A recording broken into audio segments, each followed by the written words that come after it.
स्वागत है मित्रों पुनः आपका एक बार आपके अपने YouTube चैनल सार्थक स्टडी पे, जहां हम मिशन ROARO को लेकर चल रहे हैं और हमारा उद्देश्य है कि हिंदी में कम से कम 55 प्रश्न या 55 एवं प्रश्न आपके सही हों। और उसी क्रम में इससे पहले भी हमारी कई वीडियोस जो हिंदी से संबंधित है वो आ चुकी हैं। अगर आपने उसको नहीं देखी है तो आप प्लेलिस्ट में विजिट करके उन वीडियोस को भी आप देख सकते हैं, जो आपको हिंदी के लिए बहुत ही सहायक होंगी। मित्रों, हमारा उद्देश्य है कि आप GS और हिंदी दोनों को मिला करके और कम से कम PT की परीक्षा में इतने प्रश्न आप कर सकें कि आपको डाउट ना रहे और आप PT के उपरांत ही मेंस की तैयारी के लिए जुट जाएं और मेंस को भी क्लियर करें। हम इसमें PT प्लस मेंस दोनों एक साथ चलाने वाले हैं, जहां आपको ये हमारी जो वीडियोस हैं वो आपको सफलता दिलाने में सहायक हो सके। मित्रों, हम अनेक शब्दों के एक शब्द पढ़ रहे थे और इसके पहले भी अनेक शब्दों के एक शब्द के 2-3 वीडियोस हैं हमारी। आप अगर उन वीडियोस को नहीं देखे हो तो आप प्लेलिस्ट में विजिट करके और उन वीडियोस को देख सकते हैं। मित्रों, हमारा उद्देश्य है कि जैसे हिंदी के अगर 6 खंड हैं तो इन 6 खंडों में कम से कम 3 खंड ऐसे हों जिसमें आप 100% करें। नियर अबाउट 30 क्वेश्चन जो हैं वो आपके बिल्कुल करेक्ट हों और बाकी के जो 3 खंड थोड़ा सा टिपिकल हैं, अगर वहां से एक प्रश्न गलत भी होते हैं तो वहां से भी आपके 3 ही प्रश्न गलत हों और कम से कम नियर अबाउट 57 क्वेश्चन अगर ह्यूमन एरर होता है तो हम मान लेते हैं कि 2 प्रश्न और गलत हो जाएंगे। आप 55 करें, ये हमारा उद्देश्य है और इसी उद्देश्य को लेके हम अपनी वीडियोस को लेके आ रहे हैं। तो आज पुनः एक बार हम देखेंगे अनेक शब्दों के एक शब्द, और इसमें हम क्या देखने जा रहे हैं कि हमारा जो पहला प्रश्न है वो है जिजीविषा। इस शब्द को आप देखेंगे, शब्द हेतु प्रयुक्त वाक्य का चयन कीजिए। जानने की इच्छा रखने वाला, जानने की इच्छा, जीने की इच्छा या जीतने की इच्छा, कौन सा विकल्प इसमें है जो जिजीविषा का सही जो विकल्प है वो हो सकता है। तो हम देखेंगे कि जिजीविषा जो है वो क्या है। वो न तो जानने की इच्छा है, न जानने की इच्छा रखने वाला है, न जानने की इच्छा है, बल्कि क्या है, ये जीने की इच्छा। ये विकल्प C इसका करेक्ट आंसर है, जिजीविषा। आप ध्यान रखिएगा, बहुत ही इंपॉर्टेंट प्रश्न है और लगभग सब एक जैसे है। आप देख सकते हैं, जानने की इच्छा रखने वाला, जानने की इच्छा, जीने की इच्छा और जीतने की इच्छा, सारी चीजें लगभग आपको सिमिलर दिखेंगी। तो यहाँ पे जिजीविषा का करेक्ट जो आपको जो आंसर होगा वो होगा जीने की इच्छा जो होती है उसको हम कहते हैं जिजीविषा। नेक्स्ट प्रश्न हम देख लेते हैं, दूसरे के दोष को खोजने वाला। बहुत ही अच्छा प्रश्न है। दूसरे के दोष को खोजने वालों के लिए एक शब्द क्या है। अनुसंधानकर्ता, छिद्रान्वेषी, आलोचक या शत्रु। तो आप अनुसंधानकर्ता के अर्थ को समझ सकते हैं, छिद्रान्वेषी के अर्थ को भी समझ सकते हैं, ठीक है, और आलोचक और शत्रु को भी समझ सकते हैं, ठीक है। तो यहाँ पे अनुसंधान करता, किसी विषय पे अनुसंधान करता है तो ये विकल्प तो होगा नहीं। बाकी छिद्रान्वेषी यही होता है जो दूसरों के दोष को खोजने वाला होता है, छिद्रान्वेषी, यानी विकल्प B इसका करेक्ट आंसर है, ठीक है। आलोचक होता है जो किसी की आलोचना करता है और शत्रु जो होता है जो किसी का शत्रु होता है। तो दूसरों के दोष को खोजने वाला जो हो जाएगा उसके लिए एक शब्द जो होगा वो क्या हो जाएगा, वो छिद्रान्वेषी हो जाएगा। नेक्स्ट शब्द देखते हैं, जो ढका ना हो। इसमें बहुत माइनर आपको इसमें भी ध्यान रखना है। अनावृत, अनावर्त, अनावृत्ति या अनावृष्टि। तो आप सारे शब्दों के अर्थ को बहुत आराम से समझ सकते हैं। जो ढका ना हो उसके लिए जो एक शब्द है वो क्या हो जाएगा, अनावर्त, ठीक है, सॉरी अनावृत हो जाएगा। ये जिसपे कोई आवृत ना हो यानी अनावृत हो जाएगा। विकल्प A आंसर इसका सही हो जाएगा। अब जैसे आप देख सकते हैं, जो दोहराया ना गया हो, ठीक है, उसके लिए एक शब्द क्या है, अनावर्त है, जो दोहराया न गया, इसके लिए अनावर्त होता है। ठीक है, साथ ही साथ जो अनावृष्टि आप देख सकते हैं, वर्षा का न होना या सूखा होना, यह अनावृष्टि होता है। वर्षा का न होना या सूखा होना क्या होता है, अनावृष्टि होता है। जो दोहराया न गया हो उसके लिए क्या होता है, उसके लिए जो होता है वो हो जाता है आपका अनावर्त। बताइए हम आपको कि जो दोहराया न गया हो वो अनावर्त होगा। ठीक है, मोक्ष अथवा न लौटना को क्या हम कहते हैं, अनावृत्ति कहते हैं। तो ये हो जाएगा मोक्ष अर्थात न लौटना। तो जो ढका न हो उसके लिए क्या होगा, वो अनावृत होगा। नेक्स्ट हम देख लेते हैं, कही हुई बात को बार बार दोहराना, इसके लिए एक शब्द कह रहा है। तो कही हुई बात को बार बार दोहराना कथित होगा, कहावत होगा, कटुवासी होगा या पुनरुक्ति होगा। तो आप भी जानते हैं ये बहुत ही आसान प्रश्न है, ये पुनरुक्ति हो जाता है। कही हुई बात को बार बार दोहराएं, पुनरावृत्ति करें तो पुनरुक्ति हो जाएगा। विकल्प डी जो होगा इसका करेक्ट आंसर हो जाएगा। नेक्स्ट हम देख लेते हैं, जो आसानी से प्राप्त किया जा सके, माने कोई कठिनाई न हो प्राप्त करने में, उसके लिए एक शब्द क्या है, सर्वज्ञ है, सुलभ है, सर्वजित है या सुखद है।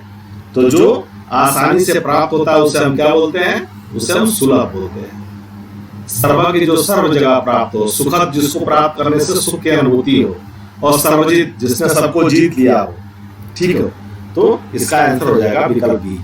नेक्स्ट हम देखते हैं, समान रूप से ठंडा और गर्म, क्या बोल देंगे इसको हम, समान रूप से जो ठंडा भी है और गर्म भी है उसको हम समशीतोष्ण कहेंगे, समदर्शी कहेंगे, समकालीन कहेंगे या शीतोष्ण कहेंगे। तो यहाँ पे जो आंसर हो जाएगा इसका, समान रूप से ठंडा और गर्म जो होगा वो क्या होगा, समशीतोष्ण होगा। समदर्शी जो सम को समान रूप से देखता है, साथ ही साथ समकालीन जो समय के साथ हो, और शीतोष्ण माने जो ठंडा हो। तो ये तीनों विकल्प नहीं होंगे। समान रूप से ठंडा और गर्म के लिए जो एक शब्द होगा वो हो जाएगा समशीतोष्ण। नेक्स्ट हम देख लेते हैं, अनुत्तरित शब्द के लिए कौन सा वाक्य सही है, जिसका उत्तर दिया गया हो, बिल्कुल नहीं होगा ये। जिसका उत्तर न दिया गया हो, ये भी नहीं होगा। जिसके अंदर अर्थ भरा हो, ये भी नहीं होगा। और जो आलोचना के योग्य हो, ये भी नहीं होगा। अब जब हम सब जगह ये भी नहीं कर दिए तो एक आंसर तो होगा इसका। अनुत्तरित माने जिसका उत्तर न दिया गया हो, यानी विकल्प बी जो होगा इसका करेक्ट आंसर होगा। ठीक है, जिसका उत्तर दिया गया हो उसे हम क्या बोलते हैं, उत्तरित बोलते हैं। ये कहा जिसका उत्तर दिया गया, तो ये तो उत्तरित हो जाएगा। ठीक है, जिसके अंदर अर्थ भरा हो। ठीक है, इसके लिए उपयुक्त शब्द क्या है, इसके लिए जब अगर ये परीक्षा में आता है तो इसके लिए जो उपयुक्त शब्द है वो अर्थ गर्भित है, अर्थ भरा हुआ है। तो ये क्या हो जाएगा, ये अर्थ गर्भित हो जाएगा। और जो आलोचना के योग्य हो, इसके लिए क्या हो जाएगा, इसको हम आलोच्य बोल देते हैं। चारों विकल्प हमने देखा, इसको हम आलोच्य बोलेंगे। जो आलोचना के योग्य हो आलोच्य हो गया, जिसके अंदर अर्थ भरा हो ये अर्थ गर्भित हो गया, और जिसका उत्तर दिया गया हो उत्तरित हो गया। और ऐसे में अनुत्तरित के लिए जो सही जो आंसर हो गया, जिसका उत्तर न दिया गया। नेक्स्ट हम देखेंगे,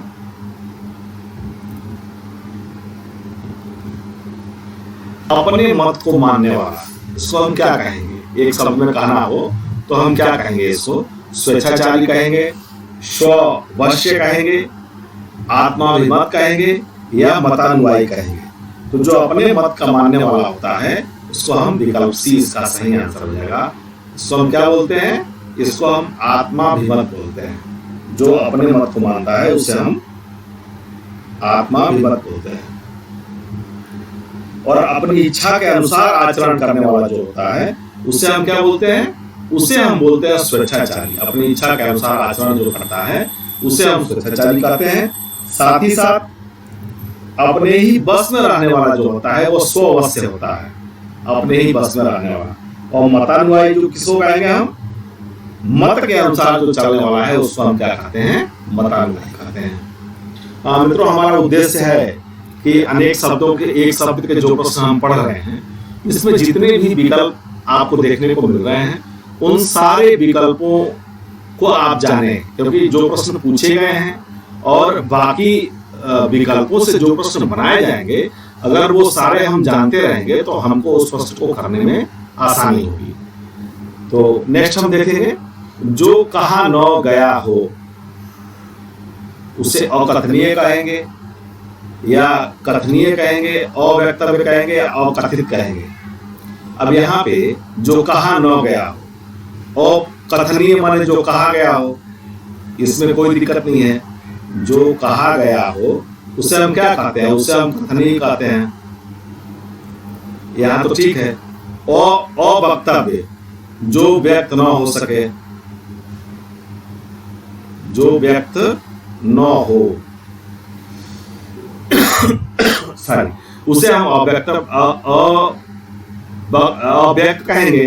अकथित, अब अकथित आ गया तो अकथित किसे कहते हैं हम, जो कहा न गया हो के लिए क्या हम कह देंगे, उसे हम अकथित कहते हैं। सॉरी, यहाँ गलती हो गया है।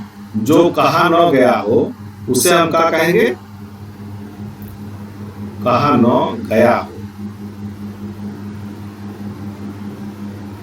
उसे हम अकथित कहते हैं। और यहाँ देखिए बहुत माइनर मिस्टेक इसने किया है, एक बार पुनः देखेंगे। अकथित और कथनीय, जो कहा गया हो, जो कहा न गया हो उसके लिए हम क्या कह दिए हैं, जो कहा न गया हो उसके लिए हमने कहा है अकथित।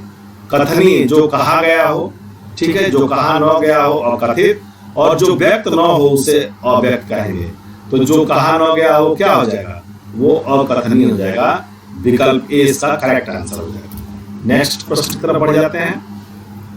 अकथनीय, देखिए मैंने जो कहा है आपसे कि हम चारों विकल्पों की समीक्षा इसलिए करते हैं या चारों विकल्पों का ऑपरेशन इसलिए करते हैं कि जो प्रश्न बनते हैं और उसमें जो विकल्प बनते हैं वो निश्चित रूप से फिर नेक्स्ट परीक्षा के लिए प्रश्न होते हैं। तो अगर हम चारों विकल्पों पर विचार कर लेंगे तो जो प्रश्न पूछे गए हैं और साथ ही साथ इसके अगली परीक्षा में जो प्रश्न पूछे जाने हैं, हम दोनों पे विचार कर लेते हैं। इसलिए हम लगभग चारों विकल्पों की बात करते हैं।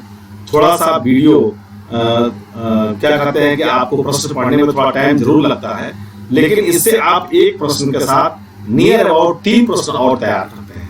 अब यहाँ पे आपके सामने जो है अकथनीय है, शब्द से क्या तात्पर्य है, जो बात वर्णन से परे हो, जो वाणी द्वारा व्यक्त किया जा सके, जिसे वाणी व्यक्त न कर सके, जो वचन या वाणी द्वारा व्यक्त न किया जा सके। इसका सही उत्तर पूछ रहा है तो ये क्या हो जाएगा, अकथनीय, जिसे वचन या वाणी द्वारा न कहा जा सके। विकल्प डी इसका करेक्ट आंसर हो जाएगा। अब हम देख लेते हैं, हम समझ सकते हैं, जो बात वर्णन से परे हो अवर्णनीय हो गया, जो वाणी द्वारा व्यक्त किया जा सके वर्णनीय हो गया, जिसे वाणी व्यक्त न कर सके उसे क्या कहेंगे, अव्यक्त कहेंगे। ये भी आसान है, इसमें भी कोई दिक्कत नहीं है। टोटली पिछला प्रश्न दोहराया गया है, केवल उसके विकल्प से एक नया प्रश्न बना करके और रख दिया गया है, इतना ही इसमें अंतर है। नेक्स्ट हम देखेंगे अनुश्रुति। अब जैसे अगर आप ये शब्द नहीं सुने हैं तो आपके लिए दिक्कत है। अनुश्रुति शब्द के लिए एक वाक्य क्या है, सुनकर भी न सुनने का नाटक करना, ठीक है, सुनकर भी न सुनने का नाटक करना, परंपरा से सुना हुआ, जो कानों को सुनने में कटु लगे, ठीक है, जो सुनने योग्य हो। तो क्या हुआ, अनुश्रुति उसको कहते हैं। बहुत ही इंपॉर्टेंट प्रश्न है, ध्यान रखिएगा इसको। अनुश्रुति किसे कहते हैं, अनुश्रुति कहते हैं परंपरा से सुना हुआ, ठीक है, जो होता है उसे हम क्या बोलते हैं, अनुश्रुति बोलते हैं। यानी विकल्प B is the correct answer. जो कानों को सुनने में कटु लगे उसे क्या बोल देंगे, यहाँ देखिए, इसे हम कर्ण कटु बोलते हैं। कर्ण कटु, जो कानों को सुनने में कटु लगे उसे हम कर्ण कटु कहते हैं। तथा सुनकर भी न सुनने का नाटक करने वाला जो होता है उसे हम क्या बोलते हैं, सुनकर भी न सुनने का नाटक, इसे हम अनसुना बोलते हैं, इसे हम अनसुना बोलते हैं। और जो सुनने योग्य हो उसे हम क्या कहते हैं, इसे ही हम कहते हैं श्राव्य। ये सुनने योग्य। यहां से आप क्या किए, अनुश्रुति को आप जाने सबसे पहले कि अनुश्रुति शब्द के लिए एक वाक्य क्या है, तो परंपरा से सुना हुआ जो होता है उसे ही हम क्या बोलते हैं, उसे हम अनुश्रुति बोलते हैं। और सुनकर भी न सुनने का नाटक करना अनसुना है। जो कानों को सुनने में कटु लगे उसे कर्णकटु कहेंगे। ये बहुत इंपॉर्टेंट है, इसे ध्यान रखिएगा। जो कानों से सुनने में कटु लगे उसे हम क्या बोलेंगे, कर्णकटु बोलेंगे। ये इंपॉर्टेंट है, ये परीक्षा में आपके आगामी जो 2021 आरओ की परीक्षा है उसमें प्रश्न हो सकता है। और जो सुनने योग्य है उसे क्या बोलेंगे, उसे श्रव्य बोलेंगे। नेक्स्ट प्रश्न की तरफ बढ़ जाते हैं। जो देखने योग्य हो, बहुत बढ़िया है, उसे हम क्या बोलेंगे, दर्शनीय बोलेंगे, प्रियदर्शी बोलेंगे, समदर्शी बोलेंगे, सर्वप्रिय बोलेंगे। This is a very very important प्रश्न है ये। और इसमें जितने भी विकल्प हैं वो सारे विकल्प आपको करेक्ट मिलेंगे और सारे विकल्पों से प्रश्न पूछे जाते हैं। तो यहाँ पे हमको ध्यान देना है कि जो देखने योग्य हो के लिए सही जो वाक्य है वो क्या है। तो जो देखने योग्य होता है वो क्या होता है, आप जानते भी हैं। जो देखने योग्य होता है वो दर्शनीय होता है। विकल्प ए इसमें करेक्ट आंसर। अब आपको इसमें मिलेगा प्रियदर्शी। तो जो देखने में प्रिय लगे उसे क्या कहेंगे, जो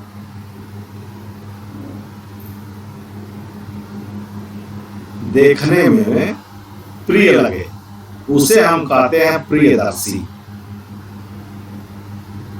ठीक है, जो देखने में प्रिय लगे उसे क्या कहेंगे, प्रियदर्शी कहेंगे। बाकी समदर्शी आ गया आपके सामने। तो समान रूप से जो देखने वाला होता है उसे हम क्या बोलते हैं, समदर्शी बोलते हैं। समान रूप से देखने वाले को समान रूप से देखने वाला, ये क्या हो जाएगा, ये समदर्शी हो जाएगा। साथ ही साथ जो सभी को प्रिय हो उसे हम क्या कहते हैं, सर्वप्रिय कहते हैं। सभी को प्रिय।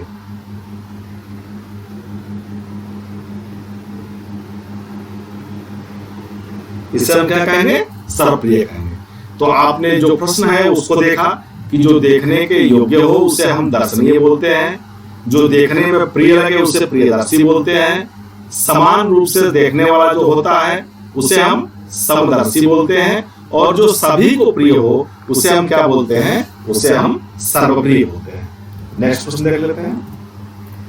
जो पृथ्वी से संबद्ध हो, क्या बात है, बहुत बढ़िया प्रश्न है। उसे हम क्या बोलेंगे, पृथा बोलेंगे, लौकिक बोलेंगे, ठीक है,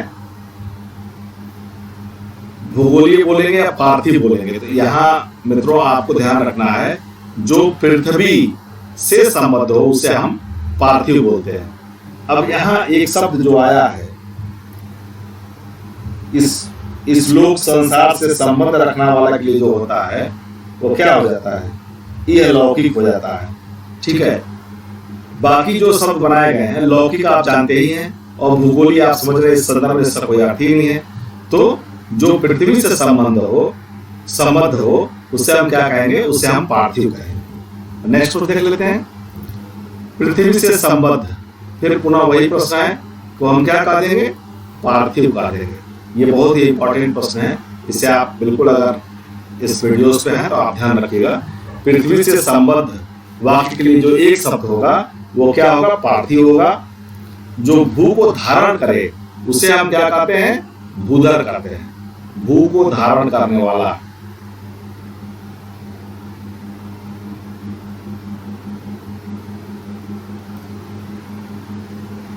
भू को जो धारण करे उसे हम क्या कहते हैं, भूधर कहते हैं। साथ ही साथ जो स्वयं से उत्पन्न हो उसे हम कहते हैं स्वयंभू। जो स्वयं से उत्पन्न हो,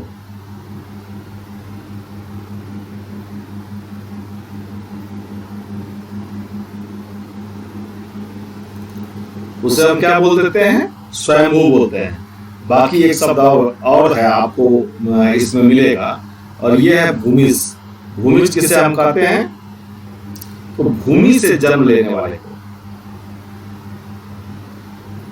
भूमि से जन्म लेने वाला।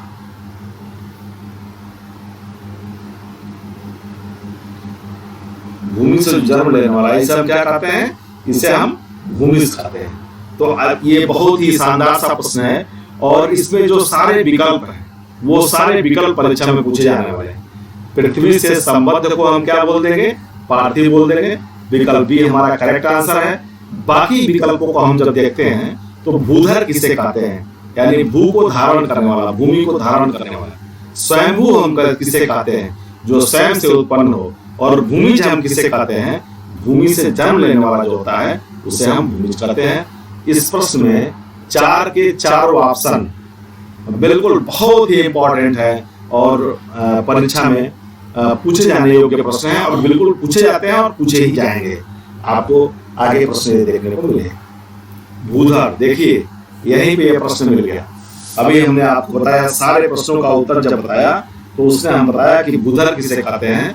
भूगर्भ विज्ञान का जानकार, भूमि से उत्पन्न होने वाला, जो भू को धारण करता है। अभी हम इसको पढ़ के आए हैं कि जो भू को धारण करने वाला है उसे हम क्या बोल देंगे?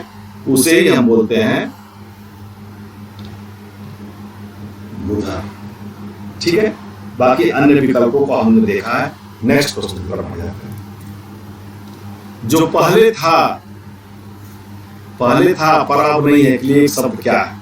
तो जो पहले था लेकिन अब नहीं है के लिए जो एक शब्द हो जाएगा वो क्या हो जाएगा? वो इसी को कहते हैं भूतपूर्व। जैसे पहले विधायक थे अब विधायक नहीं है, तो क्या बोलते हैं हम?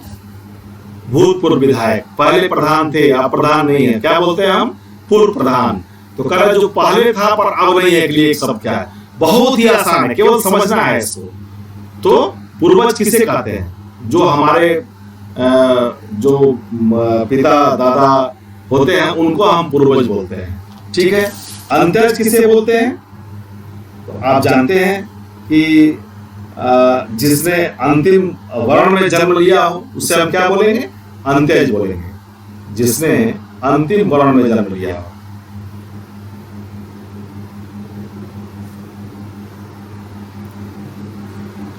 अंतिम वर्ण में जन्म लेने वाला,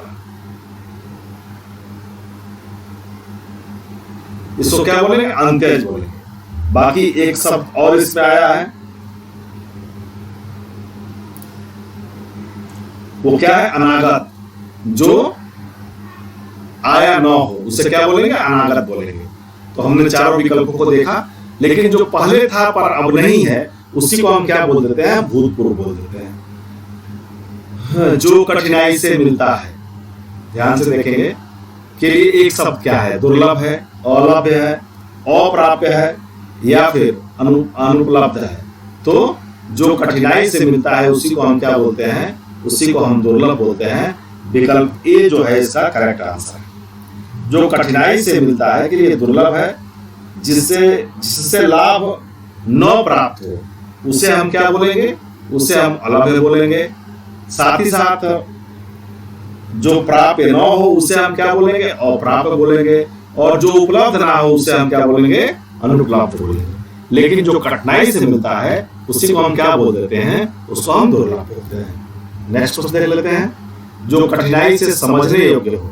देखिए इसमें भी अगर आप इसको सावधानी से नहीं पढ़ते हैं अनेक शब्दों के एक शब्द, तो आपसे मिस्टेक होने की पूरी संभावना है। हिंदी के 60 प्रश्न होते हैं, और आरओ की परीक्षा में हिंदी के 60 प्रश्न होते हैं। और इन 60 प्रश्नों को भी जो विद्यार्थी सेलेक्टिव विद्यार्थी हैं, जिनको सिलेक्शन लेना होता है, वो नियर अबाउट 55 या उसके इर्द गिर्द, यानी कि 56, 57 या फिर 53, 54, 52 ऐसे रहते हैं। और ऐसे विद्यार्थी जिनका सिलेक्शन, जो सिलेक्शन से बाहर होता है, आउट ऑफ सिलेक्शन होते हैं, उनका क्या होता है? वो 40 के ओर आते हैं, बस वो 40 प्रश्न करते हैं और बहुत खुश हो जाते हैं कि हमने पेपर में सारे प्रश्न कर लिए। मैं आपको बताऊं कि अगर आपको आरओ की परीक्षा में सिलेक्शन लेना है तो हिंदी को बड़े ध्यान से पढ़ना होगा, और कम से कम 3 खंड इसके ऐसे अपने बनाने होंगे कि जिसमें से एक भी प्रश्न हमारे गलत ना हो। उसमें एक जो खंड है 3 खंड का, वो ये है अनेक शब्दों का एक शब्द। ये ऐसा खंड है कि अगर एक बार सारे अनेक शब्दों के एक शब्द या शब्दों का अर्थ आप समझ लेते हैं तो फिर आपको इस खंड से कोई प्रश्न गलत नहीं होगा। 10 प्रश्न इसमें आएंगे और 10 के 10 प्रश्न आप सही रहेंगे। तो मित्रों, जो कठिनाई से समझने योग्य है के लिए एक शब्द क्या है? अगम है, क्लिष्ट है, ठीक है, या फिर दुर्बोध है या दुर्गम है। तो जो कठिनाई से समझने योग्य होता है उसे हम क्या बोलते हैं? उसे हम क्या बोल देंगे? उसे हम बोलते हैं दुर्बोध। बहुत ही इंपॉर्टेंट प्रश्न है। जो कठिनाई से समझने वाला होता है कि एक शब्द क्या हो जाएगा? दुर्बोध होगा। जो कठिन हो उसे हम क्या कहते हैं? उसे हम क्लिष्ट कह देते हैं, ठीक है। साथ ही साथ जिस रास्ते पर जाना कठिन हो उसको हम क्या कहते हैं? उसको हम दुर्गम कह देते हैं, ठीक है। तो इस तरह से इस प्रश्न के चारों विकल्पों को हमने देखा। नेक्स्ट शब्द देखते हैं। जो आंखों से परे है के लिए कौन सा शब्द सही है?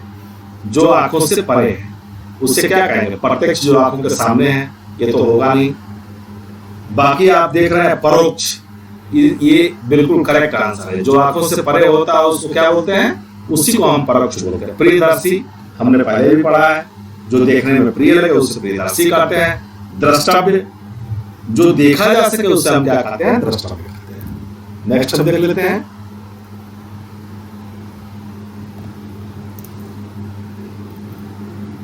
अथाह। आपने सुना है कि अरे अथाह सागर, जिसकी गहराई नापा न जा सके, ठीक है, उसी को क्या कहते हैं? हम अथाह कहते हैं। इसमें ज्यादा नहीं समझना है। जिसकी गहराई नापी न जा सके उसको हम क्या बोलेंगे? उसी को हम बोलेंगे अथाह, यानी बी जो है करेक्ट आंसर हो जाएगा। जिसकी गहराई नापी जा सके, अब आप समझ सकते हैं, उसे हम क्या बोल देंगे? इसे हम था बोलेंगे। ध्यान रखिएगा, बहुत इंपॉर्टेंट है ये। जिसकी गहराई नापी जा सके उसे हम था कहते हैं, और जिसकी गहराई न नापी जा सके उसे हम अथा कहते हैं। जिसकी कोई सीमा न हो इसे हम क्या कहेंगे? इसे हम असीमित कहते हैं। जिसकी कोई सीमा न हो इसे हम असीमित कहेंगे। और जिसका अंत न हो इसे हम क्या बोलते हैं? आप जानते हैं, हमेशा प्रयोग करते हैं इसको, इसी को हम अनंत बोलते हैं, ठीक है। तो आपने देखा कि अथाह शब्द के लिए एक वाक्य है, जिसकी गहराई न नापी जा सके उसी को हम अथाह बोलते हैं। संदेश ले जाने वाला क्या होता है? पत्रवाहक होता है, सूचनादाता होता है, ठीक है, या फिर चपरासी होता है, या संदेशवाहक होता है। तो सीधी सी बात है, पत्र ले जाने वाला पत्रवाहक होता है, संदेश ले जाने वाला संदेशवाहक होता है, सूचना देने वाला सूचनादाता होता है, और जो अनुचर होता है वो क्या होता है? चपरासी होता है। नेक्स्ट हम देखते हैं अनस्वर के लिए एक शब्द क्या है? बहुत आसान से प्रश्न से पूछे जाते हैं। तो अनस्वर क्या हो गया? नष्ट न होने वाला। विकल्प सी करेक्ट आंसर हो जाएगा इसका। नष्ट होने वाला नश्वर हो गया। ईश्वर को न मानने वाला नास्तिक हो गया। जो इंद्रियों द्वारा न जाना जा सके उसे हम क्या कहते हैं? ध्यान से देखिएगा, ये इंपॉर्टेंट है। जो इंद्रियों द्वारा न जाना जा सके उसी को हम बोलते हैं अगोचर, ठीक है। ये भी बहुत इंपॉर्टेंट है और किसी भी परीक्षा में कभी भी ये पूछा जा सकता है। नेक्स्ट हम देखते हैं साधवा। बहुत ही शानदार सा प्रश्न है ये। जिस स्त्री के पुत्र पति न हो उसे हम क्या कहेंगे? बहुत बढ़िया है। जिस पहले सबसे पहले प्रश्न पे आते हैं, साधवा शब्द के लिए एक वाक्य क्या है? तो जिस स्त्री का पति जीवित हो, पति युक्ता स्त्री जो है उसे हम क्या बोलते हैं? उसे हम साधवा बोलते हैं। तो विकल्प जो सी होगा ये इसका करेक्ट आंसर हो जाएगा। पहले तो ये हम जान लेते हैं, फिर इसके बाद जानते हैं जिस स्त्री के पुत्र पति न हो उसे हम क्या बोलेंगे? इसे हम मालूम है क्या बोलते हैं? इसे हम बोलते हैं अवीरा। बहुत इंपॉर्टेंट है, आपको ध्यान रखना है इस प्रश्न को, और यह आपकी परीक्षा का प्रश्न हो सकता है। जिस स्त्री के पुत्र और पति न हो उसे हम बोलते हैं अवीरा। वह स्त्री जिसका पति दूसरा विवाह कर ले उसे हम बोलते हैं क्या? अध्युड़ा। क्या बोलते हैं? अध्युड़ा बोलते हैं।